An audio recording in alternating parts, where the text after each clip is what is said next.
Ndugu wa Tanzania,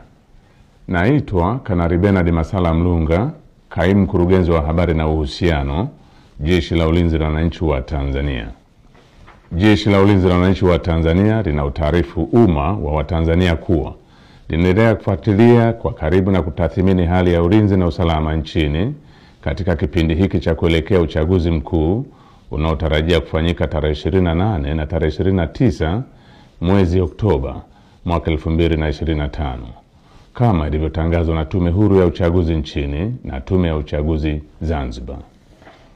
Kwa ujumla, Jeshi la Ulinzi la Wananchi wa Tanzania linaridhishwa na hali ya usalama iliyopo nchini katika kipindi hiki ambacho vyama vya siasa vinaendesha kampeni zao kwa kuzingatia matakwa ya kisheria, kuheshimiana na kuvumiliana kunakooneshwa kupitia kwa wagombea wao wa ngazi za urais, ubunge na udiwani.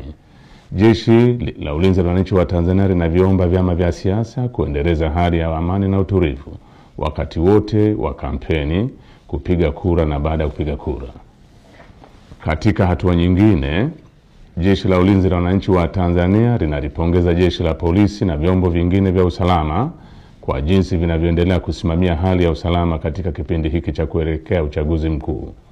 Aidha, jeshi linawapongeza wananchi kwa kuendelea kutumia haki yao ya msingi ya kushiriki kwa amani na utulivu katika kusikiliza sera za vyama mbalimbali kupitia mikutano ya hadhara inayoendelea kufanywa na vyama vinavyoshiriki uchaguzi mkuu kwa ngazi mbalimbali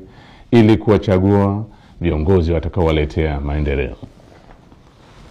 Pamoja na hali ya amani na utulivu iliyopo, bado kumeendelea kujitokeza baadhi ya watu wanaojiita wanaharakati kutoka ndani na nje ya nchi kutumia mitandao ya kijamii kupotosha umma kwa kuweka maudhui yenye kuleta uchochezi kwa kulihusisha Jeshi la Ulinzi la Wananchi wa Tanzania na siasa ili kutimiza azma yao ya uvunjifu wa amani. Jeshi la Ulinzi la Wananchi wa Tanzania linaomba umma wa Tanzania kupuuza machapisho au taarifa ambazo zimekuwa zikionekana kwenye mitandao ya kijamii. Wananchi wanakumbushwa kuwa taarifa zote zinazorihusu Jeshi la Ulinzi la Wananchi wa Tanzania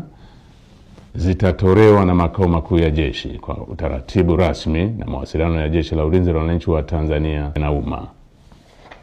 Jeshi la Ulinzi la Wananchi wa Tanzania likiwa sehemu ya vyombo vya ulinzi na usalama vyenye dhamana ya ulinzi nchini, ninapenda kuhakikishia Watanzania wote hali ya amani, usalama na utulivu katika kipindi hiki cha kuelekea uchaguzi mkuu, wakati wa uchaguzi na baada ya uchaguzi mkuu. Asanteni kwa kunisikiliza.